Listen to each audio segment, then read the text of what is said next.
देखिए, मैं तो ये कहूँगा कि ये भारत के इतिहास में एक बहुत ही बड़ा कदम है।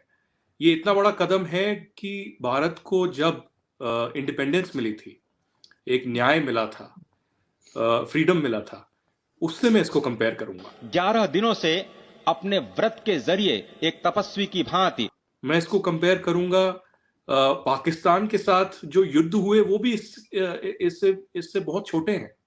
ये एक हिस्टोरिकल सिविलाइजेशनल विक्ट्री तो मैं नहीं कहूँगा, लेकिन जो श्री प्रभु राम का एक एग्ज़ाइल है, एक 500 साल का वनवास है, उसका अंत हुआ है।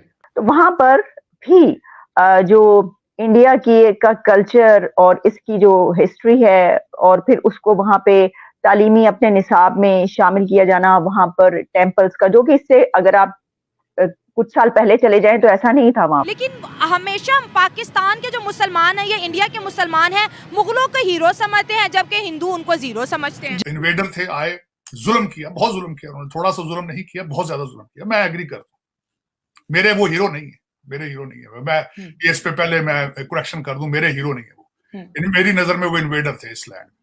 ये एक बहुत बड़ा पिलग्रिमेज सेंटर बनेगा। मुझे लगता है कि हिंदुस्तान में, भारत में ये एक सबसे बड़ा पिलग्रिमेज सेंटर बनेगा जिसमें लाखों श्रद्धालु आएंगे। हेलो फ्रेंड्स, जय हिंद। भारत की बात में आपका स्वागत है। दोस्तों, लोगों का 500 वर्षों का आखिरकार इंतजार खत्म हो गया है। अयोध्या में बने राम मंदिर में रामलला विराजमान हो गए हैं।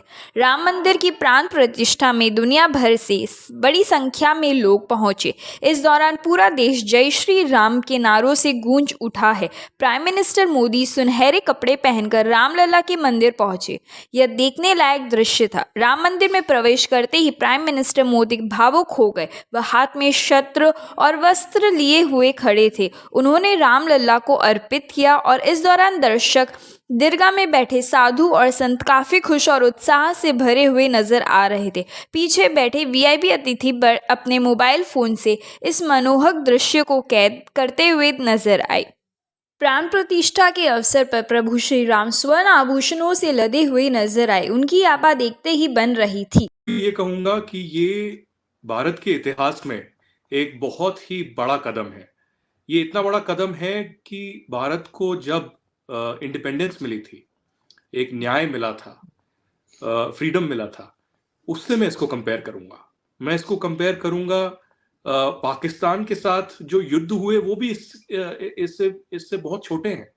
ये एक हिस्टोरिकल सिविलाइजेशनल विक्ट्री तो मैं नहीं कहूंगा, लेकिन जो श्री प्रभु राम का एक एग्जाइल है, एक 500 साल का वनवास है, उसका अंत हुआ है। तो मुझे लगता है कि लाखों हिंदुओं की श्रद्धा का ये मुद्दा रहा कई सालों तक, और कई सालों से हिंदुओं को ऐसा भी लगा कि शायद ये दुनिया इसको बुला दे, लीगल सिस्टम इसको बुला दे, और जो पॉलिटिशियन भी हैं इसको बुला दे, और हमको न्याय मिले ही नहीं।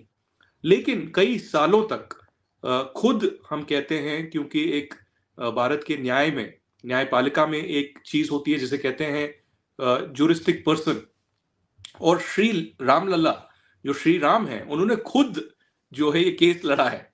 तो उनके रिप्रेजेंटेटिव वीएचपी और बाकी हिंदू ऑर्गेनाइजेशंस हो सकती हैं, लेकिन श्री राम ने खुद ये लड़ा है और खुद न्याय जो है उनको मिला है। तो तैयारियां तो बहुत ज्यादा हो रही हैं यहाँ पर। प्रधानमंत्री मोदी का भी आपने भाषण सुना होगा।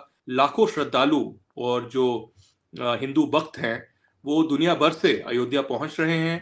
अयोध्या बहुत बड़ा एक पिलग्रिमेज सेंटर रहा है बहुत बड़े सालों से, लेकिन वहां पर इजाजत नहीं थी किसी को अंदर जाने की, क्योंकि एक सब जुडिस मैटर था, और डेवलपमेंट भी अनफॉर्चुनेटली कई सालों से अयोध्या में नहीं हुई। मैं 2 बार अयोध्या गया हूं पिछले 10 सालों में, लेकिन एक दिल को ठेस पहुंचती थी जब भी वहां जाते थे, क्योंकि गली कूचों से आप जाते थे। एक नॉर्मल, एक rural, semi rural, semi urban वहां पर लाइफस्टाइल था। कुछ ज्यादा डेवलपमेंट नहीं हुई थी। एयरपोर्ट नहीं था, रेलवे स्टेशन था लेकिन बहुत ही बुरी हालत में। होटल ज्यादा नहीं थे।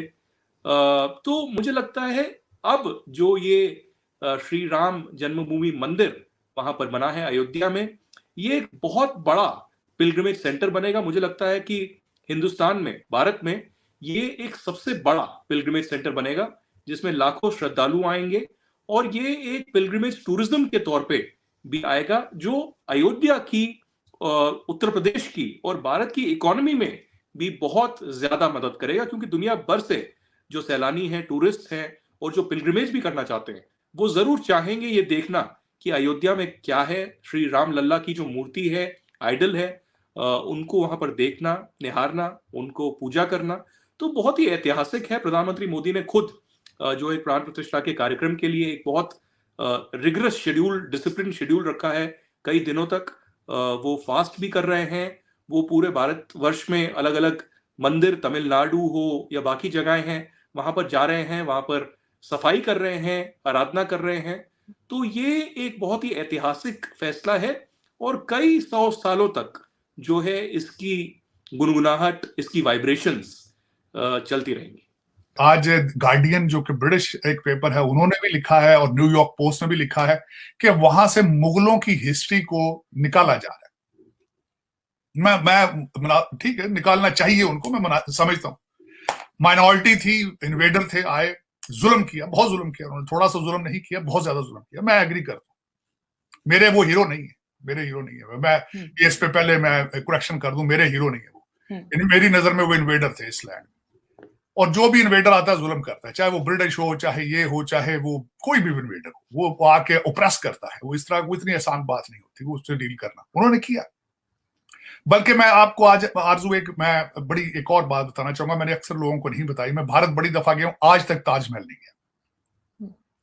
मैं एक दफा सरकारी डेलीगेशन के साथ गया था, सारा डेलीगेशन चला गया था बस में बैठ के, मैं एहतजाजन नहीं गया था। मुझे शाम को वो सारे अमेरिकन टेबल पर बैठे डिनर पे, उन्होंने पूछा कि बड़ी अनहोनी बात है कि इतनी 7th wonder on the planet, हम सब अमेरिका से आके बस में बैठ के तो आगरा गए थे, आज आप नहीं गए।